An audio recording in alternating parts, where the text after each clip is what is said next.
Hey, welcome back to another Mind on Mic podcast. I'm your host, Shubs, here with a legend, I guess you could say, of New Zealand music, of Aotearoa music, in a different way, not as much, record sales or things like that, but a lot of songs that we all know have been, he's played a part in a lot of cool songs from Aotearoa and a lot of cool artists and an interesting story that I'm excited to get into. I'm on a college alumni. We can't say the year though, but the brother Tyna Keelan or Tynez. What's good, my cuz? Good to be here. Right, Katie Picus. We'll get it. Well, in the 90s, bro, when you were probably being born. yeah, 91, brother. I was born, so yeah. You go. I might have been at Mana College at that time. May or may not have been. There you go. Yeah, it's a rumor. It's a rumor. Yeah.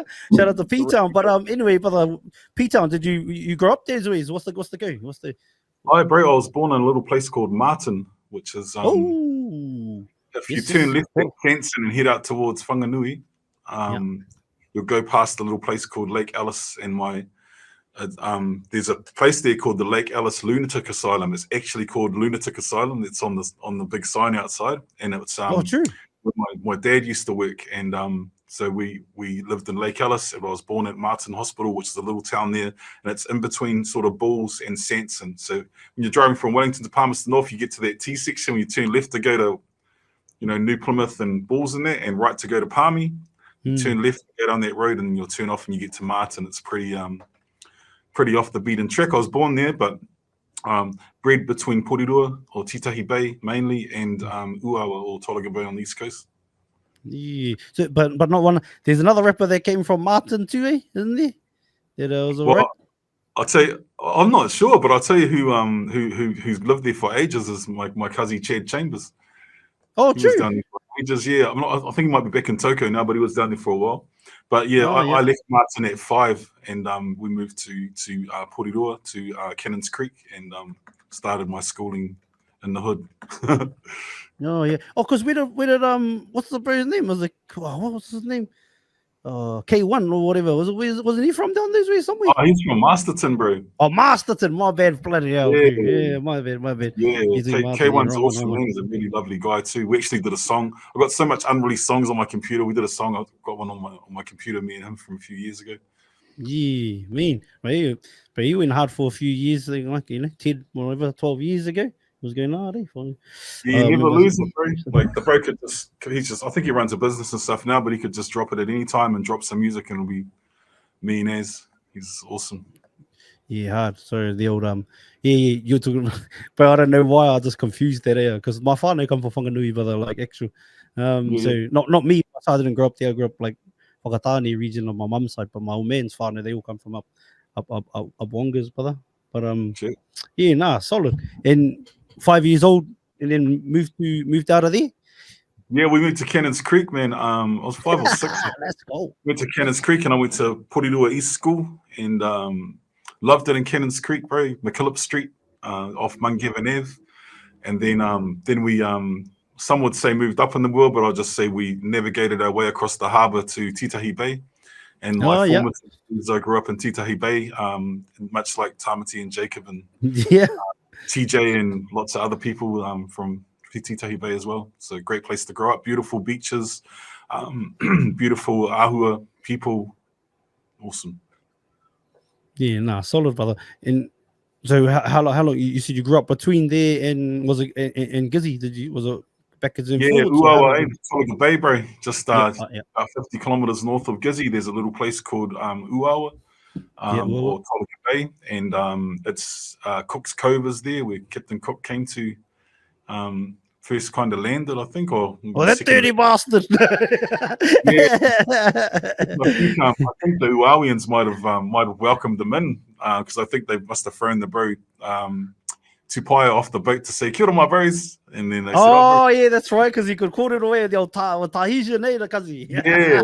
But when they landed in Gisborne, and they met up with I guess Runga Whakata and the iwi from here in the town section.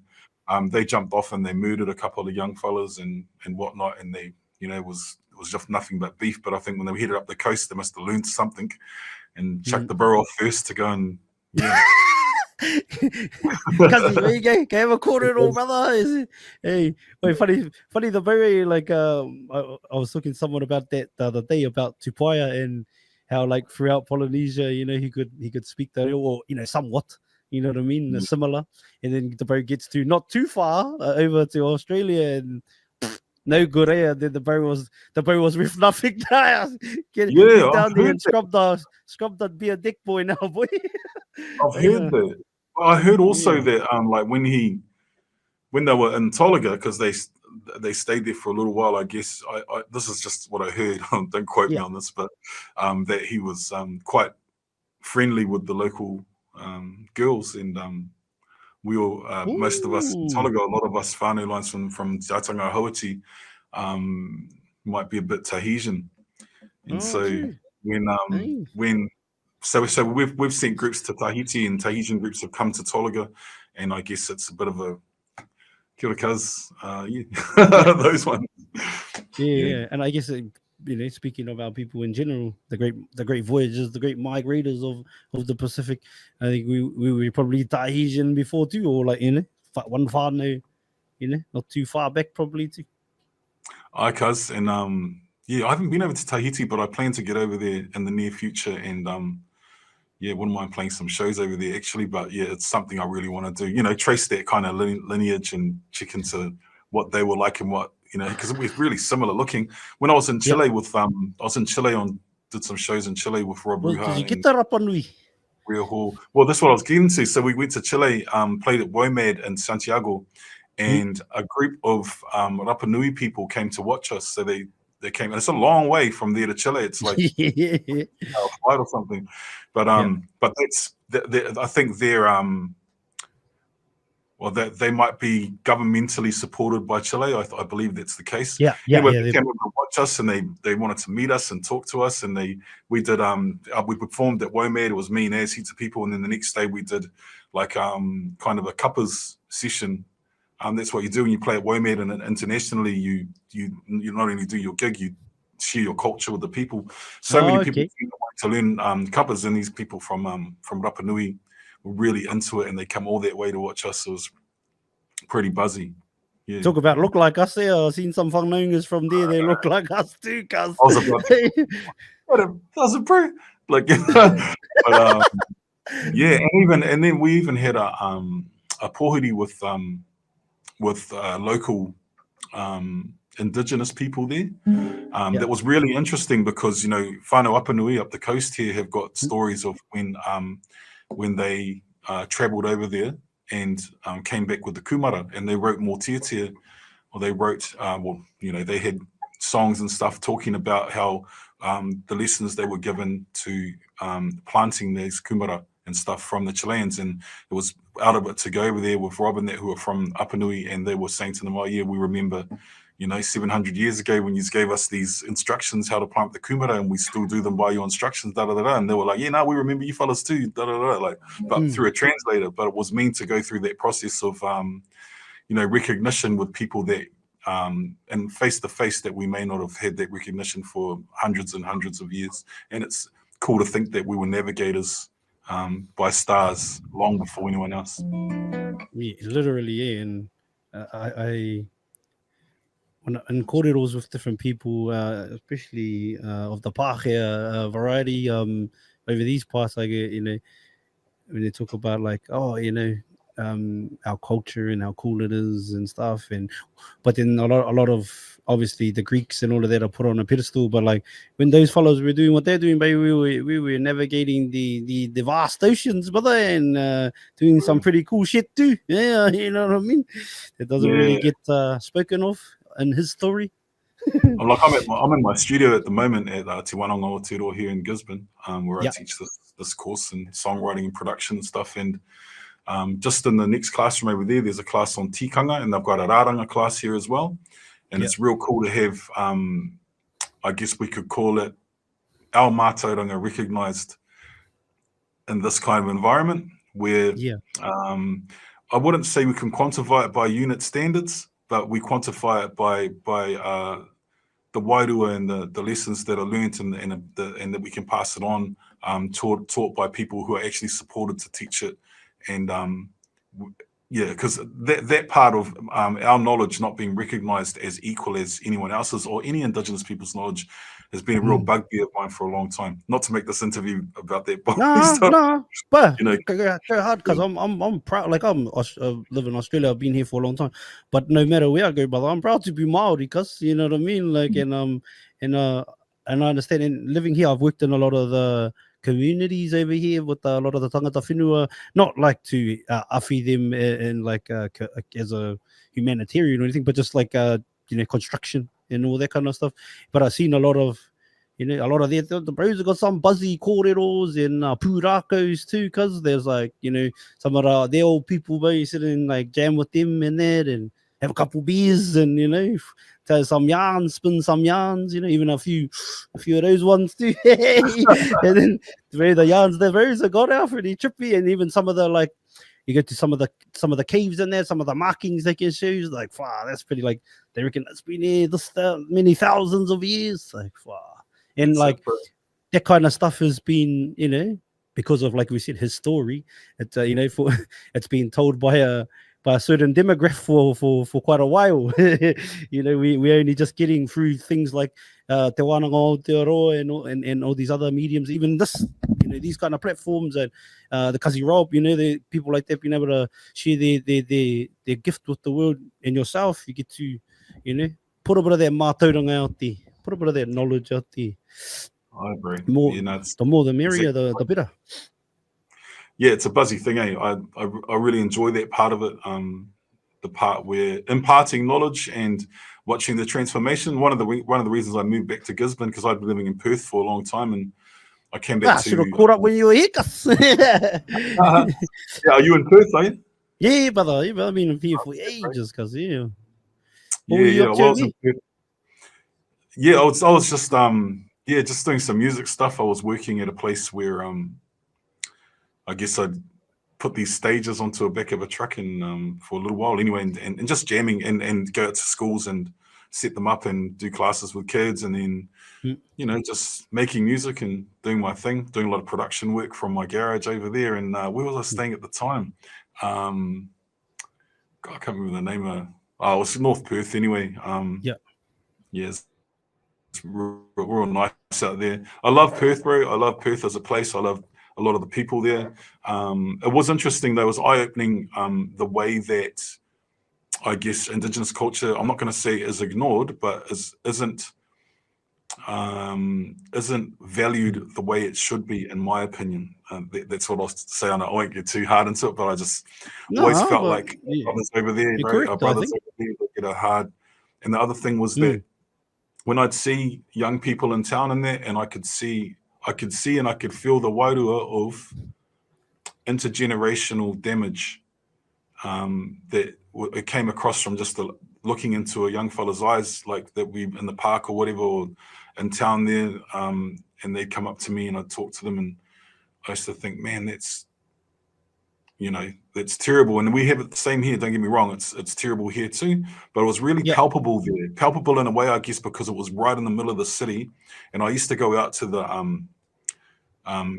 kind of boondocks as well and see it out there, and it's just more palpable, I think, than here. I'm not taking away from our thing here, but it just felt like ignored and taken. Well, we don't, like, they have NITV, but I mean, besides that, like, whereas on a lot of our networks, a lot of the radio stations back home, the reo was acknowledged. You know what I mean? We have a, whether you enjoy the anthem or not, but we still have an anthem. Shout out to Hine Wehi Mohi for fucking, fucking running the ball and whipping out a bit of a reo, the reo version. But like, they don't have that here. I know the Wallabies try to do a bit of a thing. I think it's hard to with the Kazis over here, because there's so many. Like, Australia's so huge. Like, people don't realize how big it is. Like, it's the same. You put Australia on top of the continental US, it's the same width.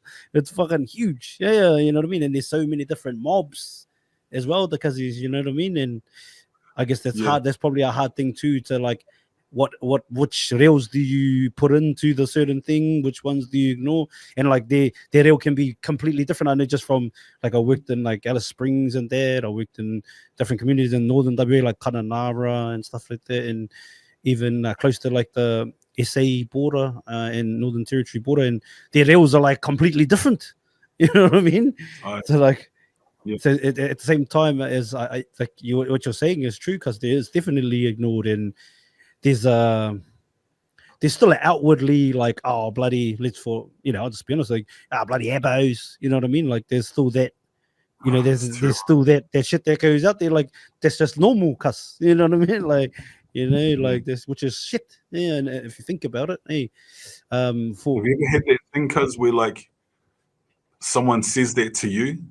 Someone said that to me when I was in Perth. I had this European fellow, Australian dude turning it, and he said like something like that, really derogatory. He's like, oh, fucking, yeah, this black whatever. And I yeah, looked at him like, I'm not the one, cuz that's my yeah, brother, right? I'm not the one. Yeah, yeah, it's hard. yeah. But like and like I worked in a lot of different construction settings, and even in mining, and that, and you go through, the birds just sit there, and then blah blah blah blah blah, it just comes out the mouth like it's nothing, because like like if we grew up, like if you get a day sitting in our towns back over, back, you know what I mean? What the hell? But it's We this know it weird, happens, though. It happens, yeah, but they just won't do it in front of us. yeah, But, another yeah, thing I noticed, yeah. though, Of course one we of the things I know. really noticed was hard Yeah. out, like, like being at an airport or being at anywhere where there was customer service that was out front. I'd never see an Indigenous person, an Aboriginal person in those positions. Like, Mm. you might see someone at McDonald's or whatever, but when you're going to where it's a place where someone's got to be the face of something, Yeah. and they had their own footy show in that, but on the other footy shows, like you know what I mean? It was like it's There just wasn't a much thing where I almost representation, eh? like they're trying to hide it away, because Yeah. you know Even like can't do that just to on the us. footy Bro. part. Nah. But even on the footy part, like you think about it, so like we, like Polynesians in general, make up like 60% of the whole comp in the NRL. And like we only got one coach, Benji. You know what I mean? Benji's only, like, now we got one coach. I know Mal's the coach of the Kangaroos, but like it's it's weird, eh? I just think maybe in another 10, 20 years it'll be different, but I think that's, I don't know, just it's weird. Like it's cool to see. I know people hated on Sonny Bill when he became a commentator, like, oh, he's used this and that, but shout out to him for persevering, because like people now they have like the Pacific Rugby show. Now they got like the Tiana Pinatani, they got their series, the Guam. Now they got a whole a range of different polys that are on these different shows now. But like, if so, a lot of times it can't be what you can't see, as well as opening doors for people. If you don't see someone in that position, being Maori, and you don't see a Maori or you're Aboriginal or Indigenous, and you don't see someone that's doing that, how do you know you can be that? I don't know. Sometimes Yeah, you wouldn't even think that that's an a opportunity. possibility. Yeah, Nah. and usually I guess people would fall into it because they would be a sportsman or they would be someone of that ilk, and then you end up by, I guess, getting the kudos to do that, but not through the traditional sense. You get it by being, you wouldn't be a broadcaster just to be a broadcaster. I'd hardly ever see like an Aboriginal or Maori broadcaster that gets to that point where they're doing the games and that, where they're just a broadcaster. It's usually you've come from a sport, you've Yeah. leveled up in that Good point. sport, and you've managed to infiltrate. We'll put it that way, I guess. Yeah. Infiltrate. These Yeah. days it's changing, but I mean, right across the board, most of the Māori broadcasters come from sport, except for you'll get your odd Neil Waka and your Clint Brown or whatever. But but in general, After Neil Walker, I always wonder when I was going, is Neil Walker a Maori? And then like, yeah, he's from Whakarewa. I was like, oh. Check. yeah, I But mean, it's when I was a kid, fluid I was like, too. I Bro. don't even know. Yeah, well, he's from I did the Whakarewa. awards. He should be. Like, I played it. I was musical director for this TV awards show earlier in the year, and he was on stage, and his reel was mean as. But he was a kickboxer, right? He was New Zealand champion kickboxer and stuff in his time. So, yeah, he came that way Speaking on too. that too, kickboxing. I just literally came from Ravinda Hunia. I don't know if you know much about the MMA space, but she's pretty much a pioneer when it comes to journalism or I guess covering the MMA, because for a long time, even though it was a big sport and we had some some stars that were already in there, like Dan Hooker, and then obviously Israel made it, fucking gargantuan. Like he's a giant in the game of MMA. But she was speaking on that too. Like she was working at Wins before she ended up at a had a like sports librarian role where a librarian role where she would fucking put everything together, like all the games and that. She'd have to watch them all and catalog them all, or like put them all in chronological order, like a librarian in that space. But then she falls into becoming a journalist, like, but she never went to uni for it or anything. That those are the kind of stories that I think is cool too. It's like hers, which is what you just spoke on. Like she didn't have a huge career. She wasn't a big fighter or anything like that. Her husband went to a gym, and there was a couple of coaches there, and she decided, like, hey, these are pretty cool coaches on like a world stage. Let me start to talk about them and write a little piece and put it on like an online bulletin while she's still working at Whakaata Maori. And then think a few things happen, and she ends up now she's got a whole UFC show on Sky Sports. That's hers.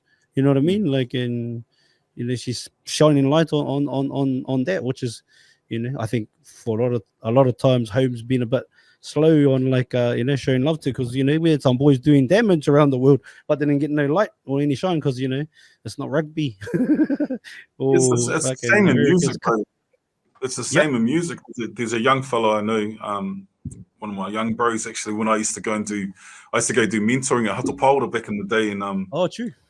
He was there with my nephew at the time, and his name is Fitty Warbrick, and he's one of the only producers in the world that has the diamond level, I think it's diamond level numbers online for streams, because he's like on streams.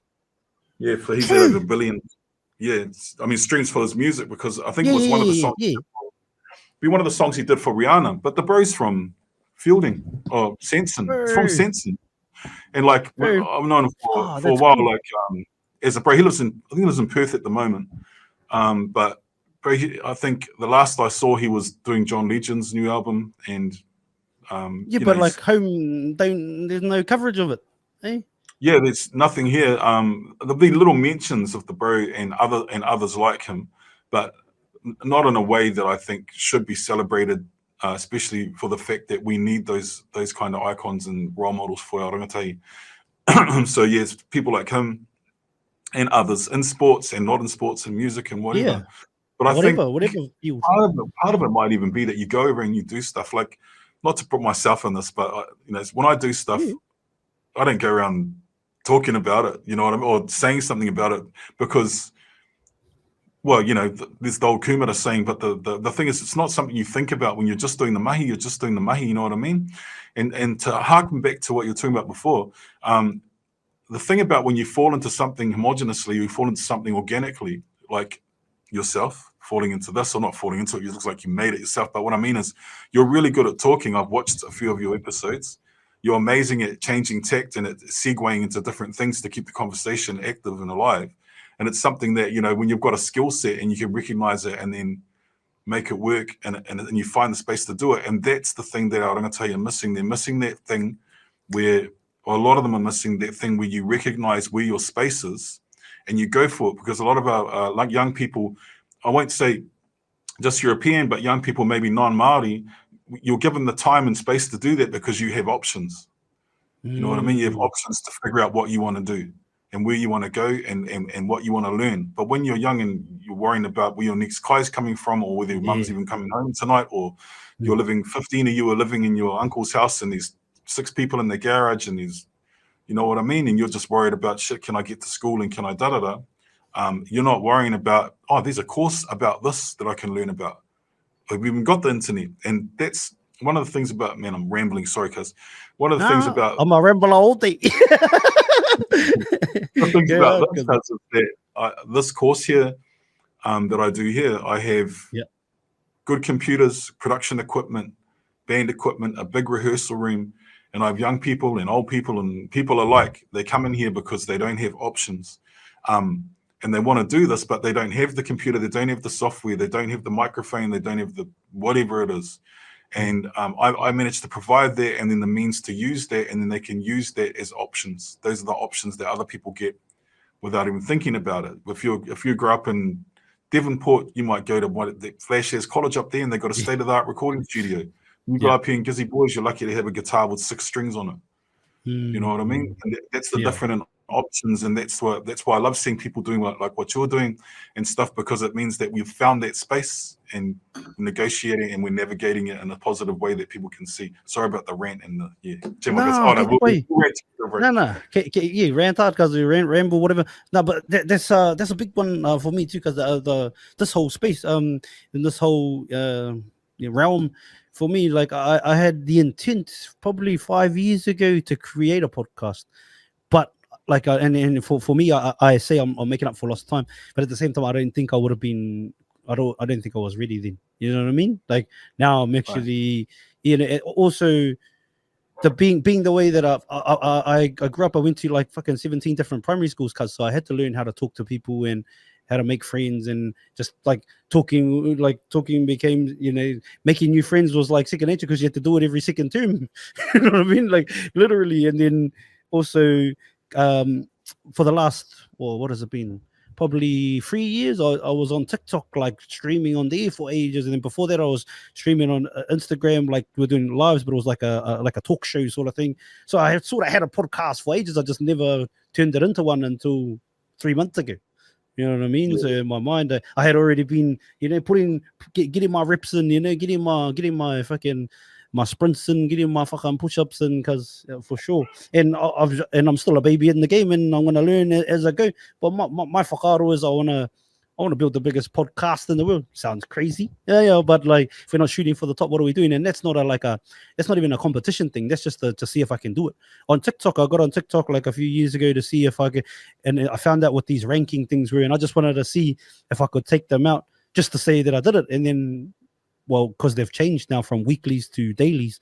At the moment, like one of only 3 Maori to ever get #1 in Australia and New Zealand in those rankings, and Kazi Trex being another one who has a huge platform. I didn't have a platform because I just jumped on and talked tickle, you know what I mean?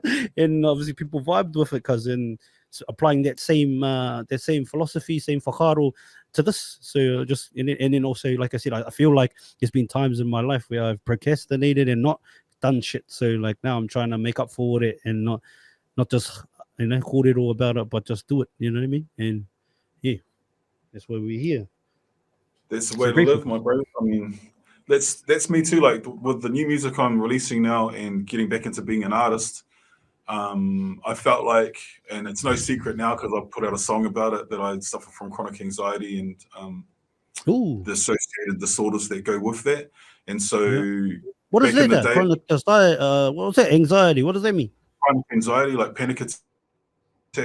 Oh, true. And associated with depression and other stuff. And the new song I just put out is about that. So I did an interview, a TV interview the other day that's people are talking about, and it's talking about how I kind of touched on it and talked about it. And for me, I'm quite I won't say private person, but I'm really shy until I get to know people.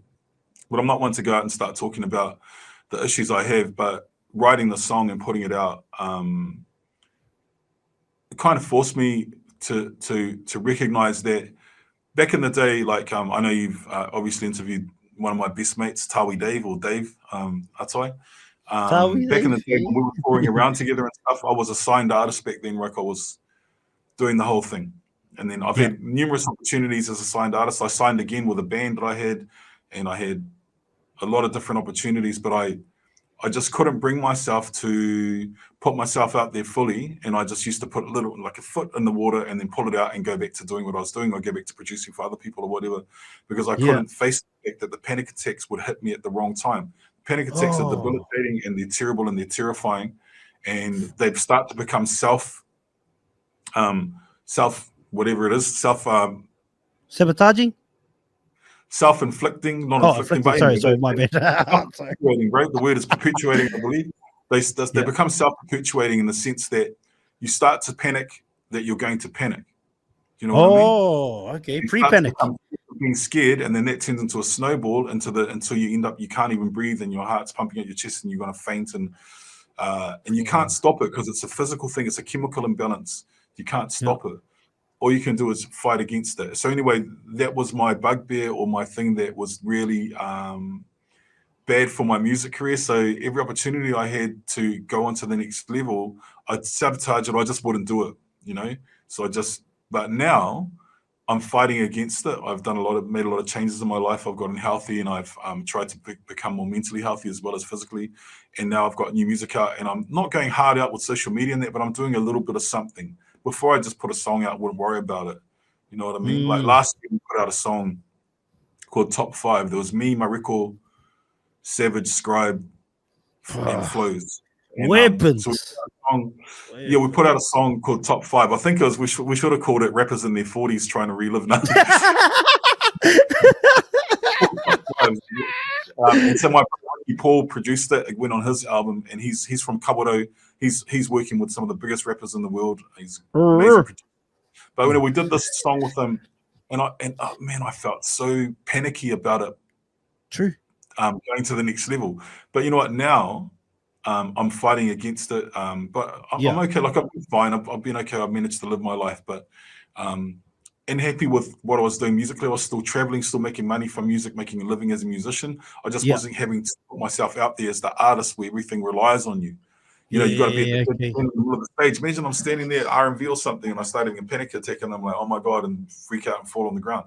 That would be my thing. But so I just not carry on with my music to avoid that. But now I've got new music out. First song came out in December. I just put the next one out a couple of weeks ago, and I'll be releasing a new song every 4 or 5 weeks. Building Give Back Love, the last one? Yeah, Give Back Love was in December. The last one I just put out a couple of weeks ago is called Automatic. And then in between that, I've been putting raps up on Instagram and getting back into the rap thing, and I'll be doing that project after this one. And the thing for me is now it's just moving forward. The thing about panicking and mental illness is that as you know what's going on, I know what's happening. I know it's just a mental thing and all that, but it's still hard to stop it. You know what I mean? You can recognize all the symptoms and whatever, but when it happens, it's still happening and it's still debilitating. So for me now, it's a matter of trying to control that. And every time it happens and it makes me want to do something, I do it. Because the moment I don't do it, that becomes comfort, and then I'll stop doing it. Ooh, that's good, brother. That you got, because like somebody listening to this might be, I can't say I've never suffered with it, but someone that knows and someone that's experienced it, someone that lives with it. Hopefully, someone else that's listening, maybe that's a tool, because like if you're gonna beat something, you gotta have some, gotta give some tools on how to do it. So like, that's on. Just if you get that pushback, you just go and do it. So you don't. Yeah, you gotta just do it. It's the only way. Like for me, like I started playing festivals again this year for that reason. But myself, like I'm playing all the time with it's what I do, but playing all the time with other people. But when it's not your gig, you're okay. I still will panic in that, but when you're the one in the middle of the thing and you're the lead singer and you're playing the thing, you're controlling the band. When thing goes to shit, it goes on you. You know what I mean? So that's that pressure. But like at the moment, I'm playing with a few different people. I think I've got some shows with Maisie Rika coming up, and then I've got my own ones and whatnot. And each one of those, I might have a panic attack. The last time I played with Maisie at a festival here, I had a panic attack and I had to sit down on a chair because I thought I was going to fall off the stage. Right in the middle. And every time I tried to play a chord, I couldn't feel my fingers. I thought they might have thought you were just going for the Fiji look. Yeah, well. Because your Fiji doesn't sit there. That's good. Do you know what I heard? Do you know what that is? I heard of what I think it is, but do you know what it is? I don't know. I literally don't know. What is it? Because what's the game? What? I don't know him that well, but he's a good friend of my cousin's, cousin Leon and other people. But one of my bros who plays with him said it's gout.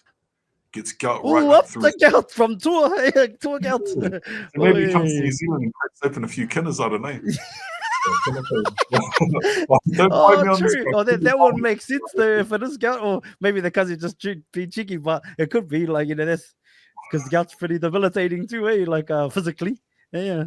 Well, man, I've seen fellas you could put a feather on their toe, they start freaking out. But man, some of the hardest men too, cuz I've seen. Some of the hardest men too. Well, like fellas like the kaimon, bro. I don't need kaimon on myself, so I don't know. But No, I'm the same, brother. I'm a plastic Maori, they would say, I guess. When my old lady was happy with me, all she ate was kaimoana, brother. I don't even like fish, brother, actual. But I'll go 50 it for you, brother. I'll go get it. Yeah. Yeah, but yeah, just Yeah, well, being from the coast, cuz when you're from where I'm from, and someone goes to hand you their crayfish, and you go, "No, I'm good, bro. I don't eat that," and then they look at you like you stole their car. Okay, bro. It doesn't come towards my manhood or anything yet. But yeah, crack up. Nah, go out, brother, because you're not alone. No, yeah, bro, I don't. Yeah, nah, not at all. Not me. Yeah, plastic Maori. Yeah. I used to like meat, but I don't eat red meat anymore. Oh, true. Or just red, or like you pescatarians, or I don't eat. Well, no, you can't be pescatarian because that's seafood. Stupid. One of my students was saying, "Oh, you must be chickentarian or something." I'm like, yeah. Chickentarian. Oh, so just chicken. I have a little bit of chicken sometimes, but a duck. Days or something. Oh, no. I can't eat Donald's the bro. No, the very Donald. What about Daffy? Actually, Daffy, bro. Daffy used to crack me up. Yeah. Yeah, but thank you for sharing that, because like straight up, like I said, there's got somebody out there. Oh, actually, I know some people in my life that suffer that stuff, and I don't understand it, because I was like, huh? Or like it's happening, and I'm there. I'm like, I don't know what to do. I guess I can't really do anything really. So they just got to get through it, I guess. Yeah, people would say to me, have always said to me over this, how come you don't do more of your own music, or even put it, and I was always a little bit apprehensive to say, well, it's because of this, because I didn't want to. I mean, I won't say I fall into the Maori stereotype of I'm tough or anything, but I am private and I do have pride. You know what I mean? So yeah, I didn't always want to share that, but I know it's not a weakness. It's just a thing. It's things that you go through, and so that's why I'm okay to talk about it now. And I talk about it, but I live my life and I do my thing. And now I'm trying to build a new career in music. I'm quite happy to let people know that the doors are always open if you just fight against it and talk to people. That's what I'm doing with you, my cuz. No, and I appreciate that's what I was going to say too. The fact that knowing this now, and because straight up, brother, when I was younger, I like some of the bars I'd hear from me, I was like, bro, this follows me, because I love bars, because like hearty, you know what I mean? Like, and I was like, bro, like, why doesn't the bro put out more music? Like now that I can tell that little kid why, but like straight up, because the teenage me used to just be like, every time I'd see you on a song, brother, I would put that song on repeat. Like, not even being a eat-us, because like Stronger, I used to bang that hard. You know what I mean? The one with Scribe, and but like I just even what was that one you had with Ethical and that was like more of the like flossy sort of tip. Yeah. I forget what it was called. Yeah. But I used to jam you, because like your jam's hearty, brother. So and I always thought, fuck, bro, he's a mean rapper and a Maori too. So I thought, fuck, he's the man, G. Like, and that was the thing for me too, because a lot of the MCs, even shout out to all the brothers, but a lot of the MCs weren't Maori. So for me, going back to seeing what being something we can't see, yes, our Polynesian brothers, but being a Maori was cool. Obviously, Young Sid came along a little bit later. You know what I mean? But like the big like Scribes, Marekos, and that they all saw, and shout out to the Usos. But like for me as a Maori, it's like, fuck, where's the? And then when I knew that, there's a Maori rapper, like it's pretty mean. I know there's some OGs even as well, but for me and just my sort of, I guess, era was listening to you obviously was on. Thank you, bro. I know why you didn't put out more music, because then I look forward to you putting out more now. Every few years I'd put out a song, or I'd do a feature, or but I've got a hard drive, bro. I've got so many songs on there that I never released. And sometimes I play them to my students, and they're like, man, you should release that. And I'm like, bro, I don't talk about this stuff anymore. I'm an old man. Yeah. But even when you talk about the how you have these panic attacks and all of that kind of stuff, and how you actually, I guess a little bit reserved or a little bit shy in a way, but like the persona that you had with your rhymes wasn't that. It wasn't like that. It was pretty like you know, I get on stage, bro, and I tear it up. I'll be on stage, like, just talking all this shit. But the truth is, like, what we do as MCs, you have to kind of do this thing where you do a hyper-realistic version of yourself that's really confident. Because when you hit the stage and there's people out there, the difference between a good MC or a great MC and someone who's okay, I guess, for me, especially in that kind of environment, is being able to control that crowd. And it takes really ultimate confidence. You walk out there, you look everyone in the eye, and you do your thing, and you tell them what to do. Because if you don't, then they'll just go, "Fuck, do you hear old James Fisher Harris signed for the Warriors?" And they'll only be listening to you. You know what I mean? Yeah. Because rappers get up there and they just look at each other anywhere. They look anywhere but out at the crowd because they haven't learned the art of it. There's certain MCs that are just like my bro Dimmy or Savage, my bro Flows from Wellies, my bro JB's like Tipene. Man, you get out there and just control that crowd. And it's almost like you put on an alter ego. Because when you talk to the bro after the show, it's not like, you know, well, I'm still, you know, I'm this and that. But when you're on the stage, you're just doing all this shit. A funny thing, Rob, a little anecdote, like years and years ago, man, this would have been like early 2000s, maybe 2001, 2002. And being from Tolaga, me and my cousin put on a gig down there, and I rang Brother D at Dawn Raid, and I said to Danny, "Hey, cuz, you should bring some artists down to Tolaga for this show." And he's like, "Oh yeah, how much putia you got?" And I was like, "Oh, not much, but we'll see what we can do or whatever." So anyway, they come down, and who did he bring? They turned up, and there was like 5 or 6 groups, bro, all come down with their little Mazdas and stuff with the mags on them, bro. All these massive brothers from South Auckland, bro. They never seen the countryside, I guess, like Tolaga, you know, where I'm from, bro. Never seen, and so not long ago, I played this festival in Gisborne called Summer Frequencies, and Decepticons were headlining, and so the bros, I don't think they knew I was here or there or whatever, but they're at the hotel, and I went with the bro to pick them up, and I just to surprise them, and I caught up Decepticons bros, "Hey, he's a brothers, da da da."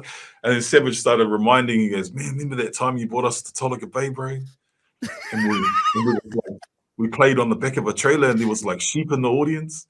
And I was like, no, he was exaggerating hard because it was my bro. My bro was going, "What's these sheep, bro?" And he's going, "Yeah, man." And we stayed in a shearing quarters, bro, on the floor. and we'd never seen a long drop before. And I was like, "Well, that's." But you know, that's a real one. That's a real one. But one of the things that Savage was talking about, I mean, I'm so proud of my bro Dimmy, my bro Savage, and all the brothers that have gone on to do great things, because he's when I first met the bro, and he's still humble to this day and as humble as ever was. But when I first met the bro, he worked at the Dominion Road BP, very humble young fella, you know, and I don't think he'd mind me saying that, you know, came from a hard life or whatever, you know, he'd been through it, I guess. And we used to talk about it a bit when we were touring together back then, when I was touring as a rapper before I sabotaged myself. But anyway. It was one of my favorite rappers too when I was a young buck, but I'll tell you now, straight up. Yeah, he was saying like, you know, I always remember that time to remind myself of our humble beginnings. And we talk about it a lot. He was saying, us, the Decepticons and the other crews that came in, we talk about it a lot as our humble beginnings, because we got to go to a little town and perform to these really cool country people. They stayed at my uncle's in the shearing shed, and and I paid them with stuff that you might grow. You know what it is. And you know what I mean? Because that was the life that was the life I was from, bro, and the life they were from, and we recognize that, you know, that's our humble beginnings, the people that we are, the people that we were, and it's cool to look back on that. And then what happened that night was they played at Summer Frequencies, the big show, packed as, and he gets on the mic and he goes, I just want to shout out my bro Tyna. You know, sometimes when I think about all my success and I'm and billion sales of whatever, you know, I think about that time, the first time we came here to Gisborne, and Tyna took us to Tolaga Bay, and we played to the sheep, and we stayed had a long drop and a this and a that, and it reminded me where we came from. But I really treasure that. I treasure that they help hold that memory dear, because we've all gone on to some semblance of success in music and to do what we do, whatever, in different guises. But we remember those times in their brotherhood of when we were starting out, and the things that made us what we are. And we just hope that the new generation of MCs or even musicians in general that come from our kind of backgrounds, they hold that same kind of thing and they have those memories to treasure. Because the big successes I've had over the years in music or whatever, if we could call them that, like successful, whatever, this and that, and money or whatever, from different things, pale in comparison to those things where I created brotherhood, like how you've had the interview with Dave. No doubt Dave told you how tight we all are and what we do. Like Niche and Mystic Boys and all that. Like he said, he's like, he even said you're the best guitarist, like you know, and then he goes, I go, oh, is he that good? He goes, nah, he's shit. That's the interesting thing. Like, you know, when my brother Scribe, I bought Scribe over back for a gig not long ago, and he's living over in the Gold Coast now. And you know, all those times, all my bros that we came up with, and have gone on to success, bro. We remember those times, bro. You know, coming up, how it was. The Nesian boys, man. I know he probably didn't tell you too much, but bro, the things that we got up to and the things we did will go down in history. If one of us writes a book, it'll probably be quite well. But it'll go down in history because we had such a good time doing what we love doing, and we created friendships that will last forever, based on the fact that we were just young brothers doing our thing in a world we didn't know about. We all got ripped off, bro. I don't know if he told you all that stuff. Yeah. We took a little bit about that. Yeah, of course. We all got ripped off. We all got the same things kind of happen to us, but we all love each other, bro, like brothers. To be quite honest, I was got ripped off together. because we were young fellas being exploited in the music game and whatnot. But again, no, Mickey, brother. It's solid. Hey, what kind of waiatas have you featured on, or have you played a part in? Like, for anybody that's listening that understands or loves New Zealand music, can you speak on some of the songs that you've? Yeah, like there's a few videos. I checked some videos up lately talking about things I've played or done. And I'll tell the story about it. Like one particular song. It's good. I've got time to do this. One particular song would be like this one.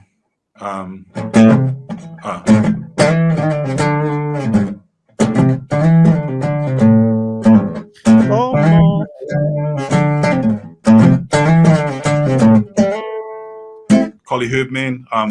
You know, what would you say if? Like there's so many songs there's too many for me to go through, but so many songs I was a part of where I played on over the years. And I've done a series of videos on my Instagram and some of them on my Facebook as well, where I talk about how those songs came about. Like that I'll link your Instagram in the description, but after as well.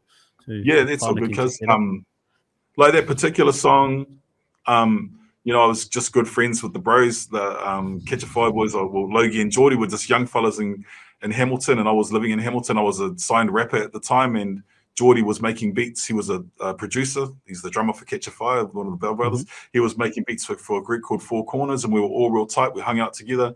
The Four Corners.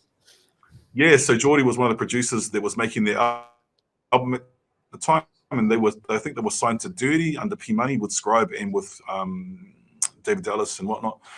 But you know, that all fell through kind of in the end. But you know, my relationship with the bros was strong. And then my cousin Leon, that we used to play jazz together and stuff.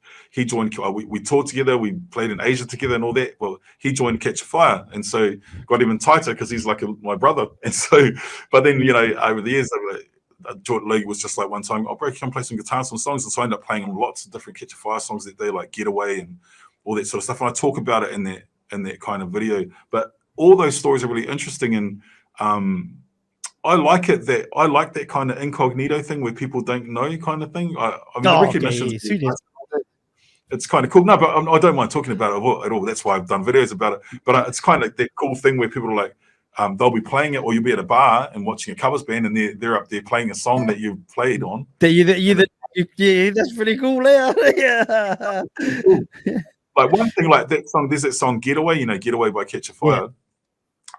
There's a jazzy guitar solo that I did in that song, and one time this guy did it because heaps of people have replayed it on on YouTube and done cover videos of it playing it. And one time I thought, oh, that guy did it really good, so I commented and said, "Hey, bro, that was really good. I actually played that song, so you know, And bro, no reply, no nothing. I think it was like, like another country. I think it was like Germany or something, but I was probably thinking, true. what are you two talking? What they're capping it hard. Yeah, But so yeah, like, well, this guy. yeah, well, now you're Gaksa. But Yeah. yeah, lots of songs, man, over time. And lately, one of the ones that people like learning is like what's the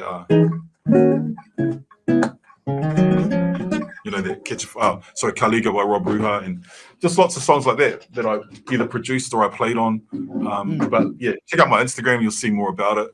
Yeah, check it out, finally. What did is a lot it? of What rap is it stuff. for lazy people that don't want to read the description? What's the Instagram? I think it's Instagram.com/Tynez. That's TYNEZ04. Or Yeah, 04. for anyone that doesn't know that, and just type what he said, Tynes, into Instagram search and you'll find them. And I think on TikTok, I'm Tyna Music. I just started a TikTok account. Oh, hey, let's get. What's the plan with the TikTok? What are you gonna do on there? Because like, are we not right over on TikTok? So what's the plans there? Because if you need some, I do need maybe some live guidance. streaming, because get rid of those panic attacks. Or do some live heaps. Bro, I'll be all up bloody trying to ask you for advice, because my thing is my consistency is bad because I worry too much about doing it. But what I did was the other day I went and bought a flash camera, and so now I can be flash, I guess. I don't know why I haven't talked about that. I got a flash camera now. You're the flash camera. Motivate me to do something. No one cares if you got a flash camera at a shed it. But yeah, so I'm doing the TikTok thing. What I'm doing at the moment, I guess I've done those little things and I've put a few reps up, but I haven't really sussed out how to engage people. I think I've only got like maybe 1,000 followers or something. So I don't know what I'm doing. Well, no, you got like if you ask me, like I don't know if you want any fucking advice from me, but on the TikTok thing, I think just go live, cuz let's push that fucking live button, brother, and like just push it in, whether, especially if you're doing something, if you're doing something, because the thing that TikTok has that's different to all these other streaming platforms is there's like an organic algorithm that you can literally, someone from all around the world can obviously roll into your live from other places, but with TikTok, because it's a lot of people are scrolling, they got the FYP, right, of the For You page, and your live can literally feature on there if you get enough taps, or or even if you just if your live goes live at the right time when there's not that many people. So like I said, I'm not really a content creator. Like I guess I'm starting to get into that side of the game now, but I've just streamed, I just went live. The only bloody content I said was, Trefano got a battle at 10 a.m. I'll come through if you want to. That's all. What's a battle? What's a battle? It's like a oh yeah, well that's another. Oh, you want a battle? No, not even. No. It's let's go. Get a hiding there. Shut up. No, but it's just a 5 minute. You get 5 minutes. Whoever has the highest score wins the battle. That's all. It's like a split screen, and people are going like, "Send me a something." That's what it is. Yeah, so it's two live. Okay. So you go live, and then another. So that's when I talk about rankings, and that's the thing that, like, there's a ranking system. It used to be weekly. So it start on Monday to Monday. Start 9 p. Oh, sorry, 8 p.m. for you. But I mean like 4 p.m. for me over here in Perth. Yeah. And then you go Monday to Monday. Whoever gets the most. It's based on gifts though. Whoever gets the most gifts in that time wins. So you can do whatever you want to conjure up gifts, whether you want to sit on there and talk shit and belittle people, which wasn't my flavor at all. So you know what I mean? Yeah. Like that's probably the easiest way. Like to do it, if you want to do it like you do, or you just go on and do whatever your skills are, or people just show their day to day. If it's you just jamming in the studio and you got some things that you don't mind sharing or playing around with, or even you could just have your headphones on and not even like literally, and people will come in, but it's consistency, like anything, discussing, like you don't become great at music if you don't consistent with it. If you don't bang on that drum every day, you don't you don't become the man. So again, it's just consistency, cousin. I think I saw one where the person was just as people came in, or they would send something and they would sign their name. It just showed his hand go like sign their name, but flash. I guess in that kind of cursive writing, and then the next one, and it's just like perfect signing people's names, like, and even like, I don't know, thousands and tens of thousands of people just wanting him to sign their name. I was like, yeah, which is crazy, right? It's like what the fuck? Feed, bro? And they're like, cooking the feed, and everyone's like, so man, it's amazing. But one thing I've learned about the internet, kids will watch other kids open presents. Fuck, when I was a kid, bro, I didn't want to watch no one open presents. No, but literally, that sounds crazy, right? But there's a fellow called Ryan's World who makes $50 million a year just on ad revenue from YouTube, from kids watching his fucking opening presents, and now he does other things. Obviously, he branched off and, you know, made his own merch, made his own toys, or has his own different shows, and they do travel. But literally, that's what their channel was. Ryan's World was a little kid opening presents, and then other kids watch them open presents and open toys, unboxing. Like literally, like you can do anything. Because like I even had a bro, there was and I tried to say, because he said to me, "Oh, what can I do?" Like it was more in streaming, but same like as content, I guess. He's like, he goes, "Oh, I don't know what to do. Like I don't really do anything interesting." I was like, "But you don't have to be interesting. Like you just got to be relatable. Like if you like." There's like, you know what I mean? You can just be like, do something that someone does every day, and then maybe, you know, and then you do it all the time and engage with the people. Just talk to them when they come in, you know. And he was like, "But the only thing I do every day is pick up dog shit." And I was like, "Well, why don't you pick up dog shit and go live while you do it?" You know what I mean? So he started doing it. He started doing it, cuz like, and he started getting some views in that. And then one of the sisters in our like crew said, "Oh, that's disgusting, this and that." And then he, boom, panic attack, stopped there and didn't do it. And I said to him, like, this has been 2 years since. I said, "Cuz, you know, you could have probably sold the best. You could have had like, you might be making heaps of money just on selling dog poop scoopers right now, brother. You know, if you keep going." But you know, he's like, "Fuck yeah, hey, maybe I should get back into it." I was like, give it a crack. But yeah, just consistency, whatever you're doing, cuz and just engagement. I guess that's the only thing is like, because it's a skill where people don't realize. People are like, "Oh, you're just sitting on there begging for money." Like, you know, no, if you can, like, try and sit on live and engage with an audience for fucking, you know, whatever, 8 hours a day, and then also, you know, run your chat. Also try to do it when you get off. It's sort of like for me, I always felt like when I got off, I felt drained, cuz, you know, like even if it was only for a couple of hours, like I'll get off and I'll feel drained, because it's, even though I'm still being myself, how I am right now on the podcast, which is how I am in life, but I'm just, because people meet me out in life and be like, "Oh, you're the same follower." I was like, "Yeah, what the fuck you want me to be?" Like, you know, that's just me though. I always fucking. So, but even though I am being myself, there's still performance, because you're, "Hey, thank you for this. How are you? What the like, you know?" And then when you get off, it's like there's a big energy dump for sure. So yeah, I see some people, bro, and all they do is go on there and be good looking. Wow. Yeah, and this is what I said, because I helped quite a few people like navigate the system, and there's a few brothers and a few aunties that, you know, are good looking, and I said to them, like, you got to be more than just good looking, because that'll get you somewhere for a bit. But like if they're like, "Oh, I want to be on here, I don't want to do my job anymore, I want to do this for a job," I was like, "Well, you got to provide value, right? And then you got to do it consistently, and you can't just be a one-trick pony, like looking good. There's 100 million people on here that look good. You know what I mean? Yes, what separates you, sort of a thing." True.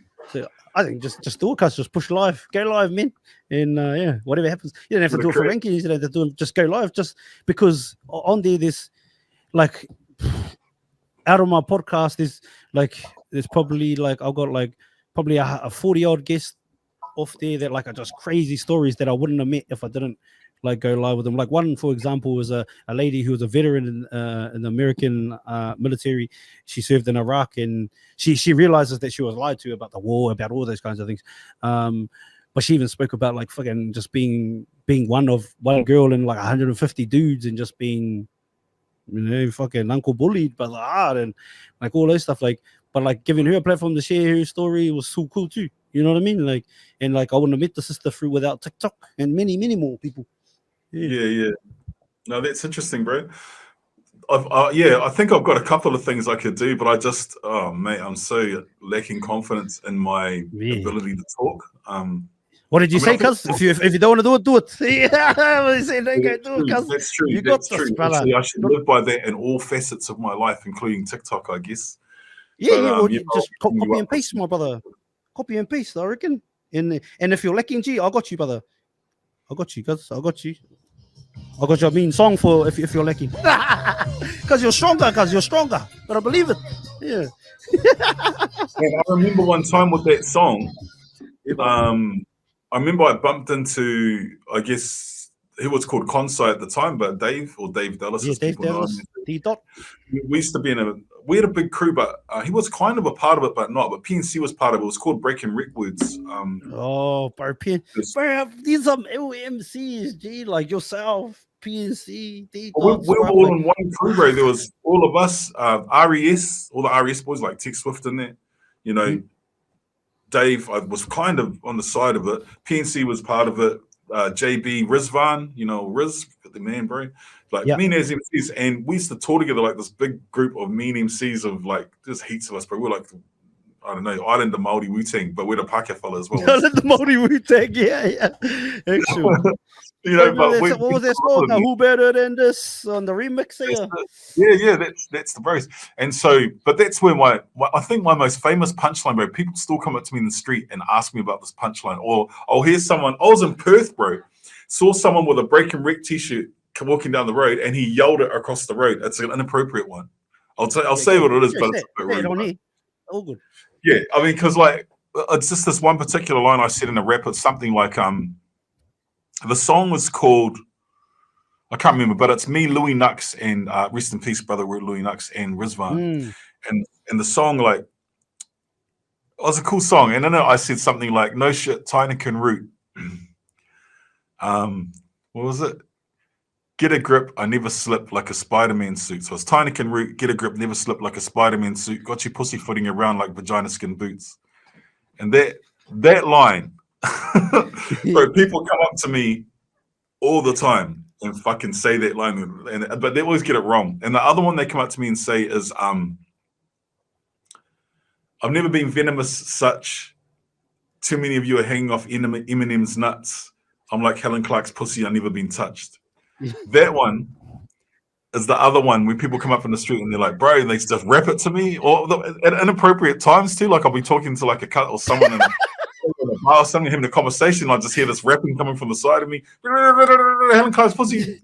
Fuck, not now, cuz, but you know, I appreciate the love though. But yeah, that's part of the bars, I guess. Yeah, but that's another thing. What I was saying, because like, when I was a young pup listening to your rhymes, because I just thought like I said, being one of the only Maori that was like I don't know, as for me, that was footing it with these guys, like you see PNC and all that. Bro, like I just thought like, bro, those fellas bars are like on G, like, you know, like who was your inspiration when it comes to bars? Cause growing up, did you have any? Oh mate, jeez, that's hard to say. I mean, Mariko was big because, man, you know, Mariko was really young, and you know Mariko, eh? Yeah, of course. Andrews. Sorry, where did he get his vocab from there? Holy Rick. I was rapping with like my bros in there, and we're doing our thing. And one time we went to Auckland, we just got a hold of Mariko, I think on Yahoo Chat or something. And I was like, bro, we're going to pick you up. We're doing something in Auckland. We're going to pick you up, bring you back to H-Town, bro, and we'll do some recording. But we didn't say for how long. And we held him hostage for like 3 or 4 days. Our bro must have thought he was going straight back because he didn't bring any clothes or anything. And Hamilton, bro, we're in the studio and we did these cool tracks. And one of them was called The Accident. And it was pulp hip hop where we all picked the character. We went into separate rooms, wrote from the we had like a sketch of a storyline, but we had to pick a character and write from the perspective of that character and then put it together like a pulp hip hop, pulp fiction kind of storyline. And I picked a drug dealer trying to get away from the police. He picked an innocent bystander. My other 2 bros picked their characters. Song was great. And then when I heard him do that, I was like, I loved what he did. And I was like, you know what, man? That's a guy. Internationally would be, oh man, I'm actually doing a song with this guy. Yeah. He's so the bro, and man, I don't know why his name escapes me because he's one of the most famous rappers in the world. But I've done a verse for a song with him. I think it's on my. I think it's going to be on my next album. Maybe it's album. the Penaka stuff, brother. Might be. Yeah, it makes me a little bit thing. But the song is called Loyalty, and the bro. The bro who's a mean rapper, big famous rapper. He's a mean rapper and one of the best. And he's like Eminem's favorite rapper. He's like, I was just typing in.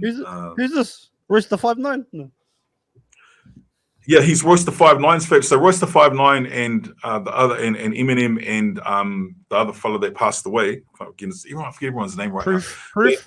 He was all of their favorite rapper. And Oh, I don't even know. I'm trying to think of who this. Yeah, it's weird, bro, because it's weird as because I actually know so well who this is, but I'll just play the song to myself and I can remember. Let's go, Kazi. Whatever your method is, Kazi.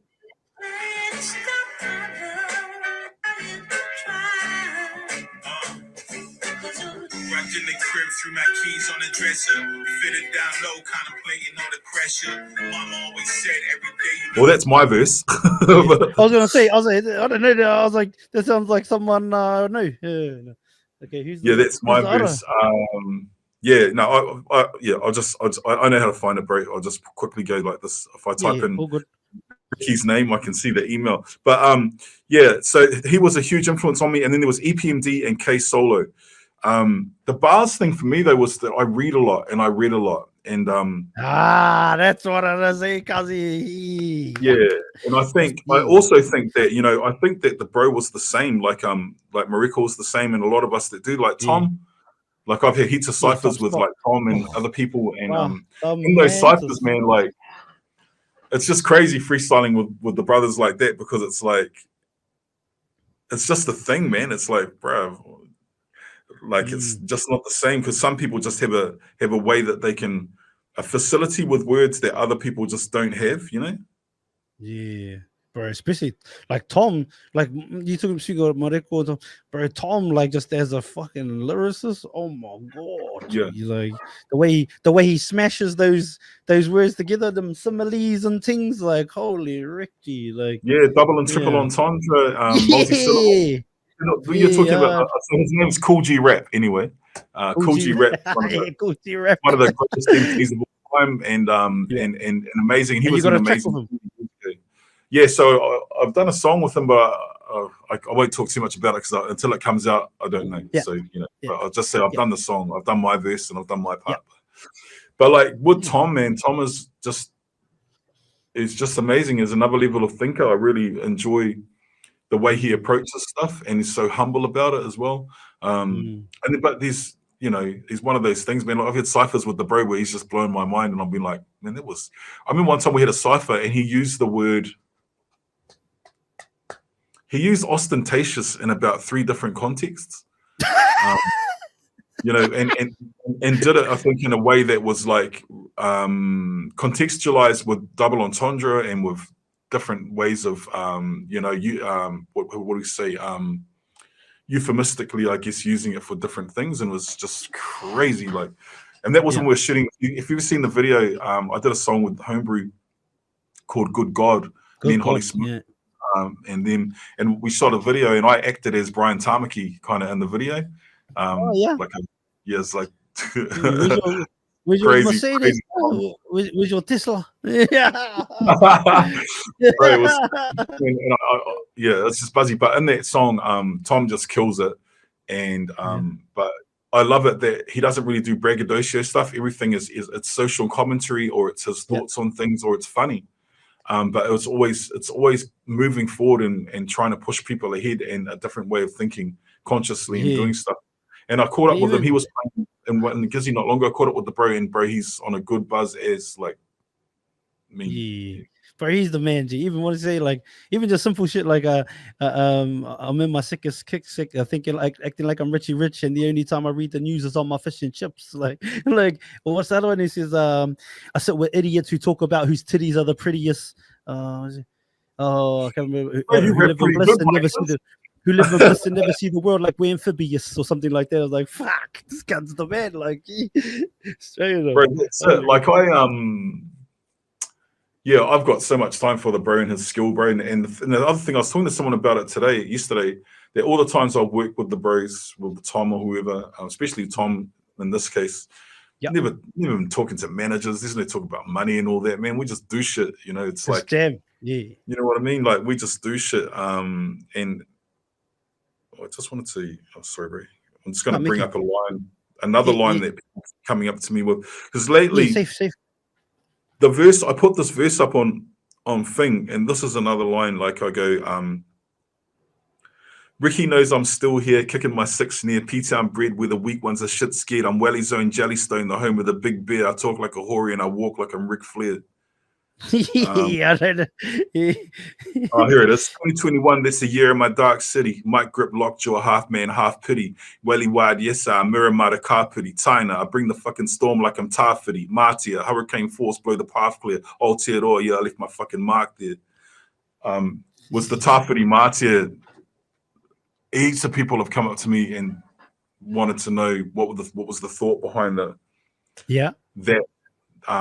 thing, and I'm just like, well, I'm talking about being from Wellies. Yeah. You know, Windy City, hurricane baby. force, blow the path clear, blah blah blah.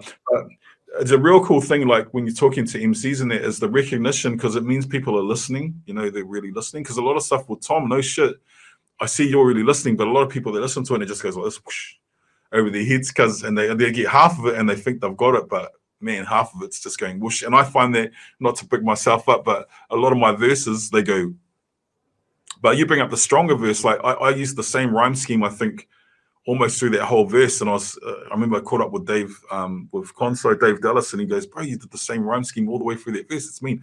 And the recognition from other MCs, it means a lot when people actually listen and they understand what you're talking about. You know what I mean? It's just one of those things, yeah. Nah, beautiful, brother. Like I said, I'm just a fan because I love the art. I don't know, you sounded pretty good spitting those bars, cuz. I don't know, because what you think of? Ain't no big pun out here, cuz. Did in the middle of little, we went out every riddle to middle man, didn't lead. No, that's your name. But yeah, that's it. Like, I just just a fan because he just loved. Oh, I used to rhyme a bit, like, you know, and like cracking garage parties and shit. But and also like you know, every little clique has their. We go to different. I traveled a lot to different places, so like you go to different places, and I would be, you go somewhere. Oh, this fellow's a mean rapper. Like I'm freestyle with him. Like I used to do a bit of that, and then like, but yeah, nah. I just enjoy it for like as an outlet to like express what I was feeling at the time, because go through whatever dramas as a kid, and then just have a bit of a rap. Yeah. I don't know. Have you ever heard of the fellow named Self-Centered at all? Have you ever heard of that fellow?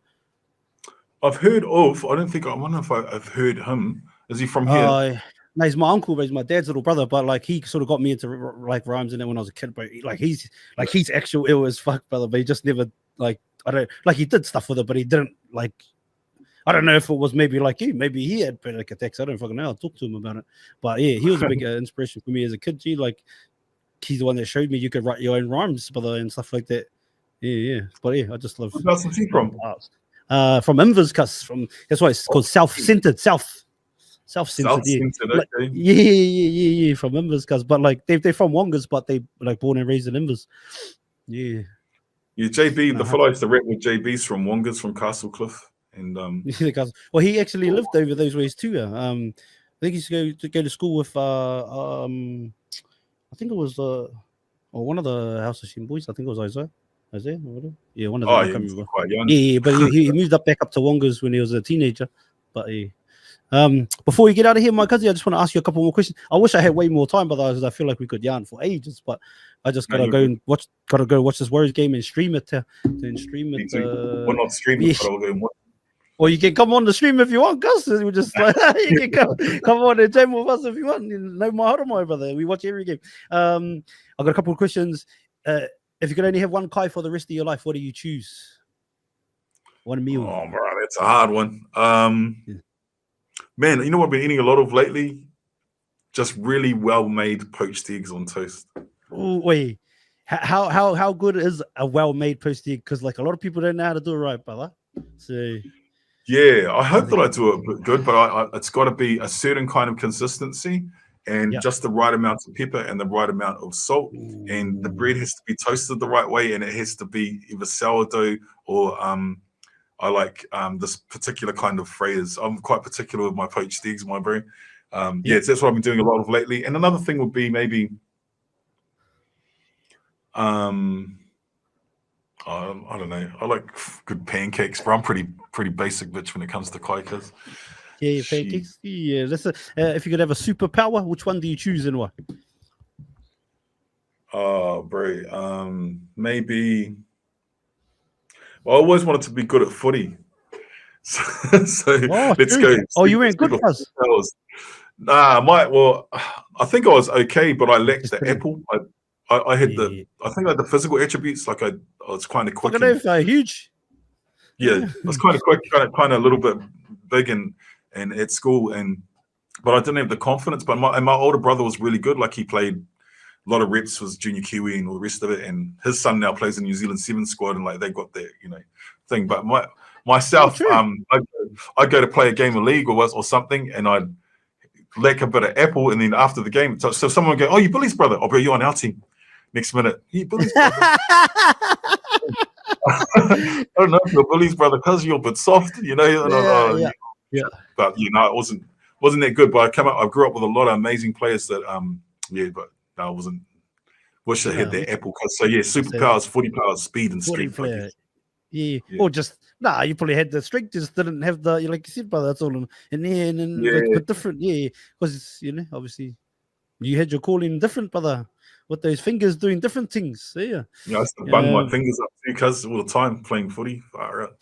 Yeah, that's it. Last one, brother. I usually do a few more, but I gotta run. And also, I hope this isn't the last time we sit down, even if it's just when I come to Gizzy, Cuzzy, or if you ever come back to Perth. My brother. Come have a poached eggs. So hopefully I'll make it properly. Yeah. But 10 years from now, give us Tyna 10 years from now. What's life look like? Bro, it's happy. It's still doing what I love doing, performing and stuff. And hopefully it's sitting on my beachfront property somewhere up the coast, not worrying about shit. Yeah, right. And as well as that, reading in the news how well we're doing as Maori and how well we're doing as a country, and still supporting people, and hopefully people supporting each other. I hope you just live in a better place. The world's pretty fucked at the moment. Some of the things going on. Just does my head in, cuz. Yeah, handy, brother. I just want to say, my brother, time is the most valuable commodity we have as human beings, cuzzy. So thank you for taking time out of your busy schedule to share with myself and anybody that listens to this for years to come, brother. I'm very grateful and very appreciative for you, my man. Straight up. My break. Kia ora no. Thank you so much for watching this full episode of Mind the Mic. It takes a lot of time, energy, and effort to create these episodes. So to know that you've watched and listened to the entire thing means the world to myself and all our hosts. If you could, before you leave, please hit the subscribe button and share this episode out to as many people as possible. It would help us so much. Thank you again to everybody that's still here, still watching. Thank you for all your comments, all your shares, all the DMs. Appreciate you all. Make sure you follow us on every platform. Have an awesome morning. Have an awesome night, depending on where you are in the world. Mind the mic out. Oi, have you hit the link in bio yet? Watch full episodes on YouTube or listen on Spotify, Apple Podcasts, and all streaming platforms.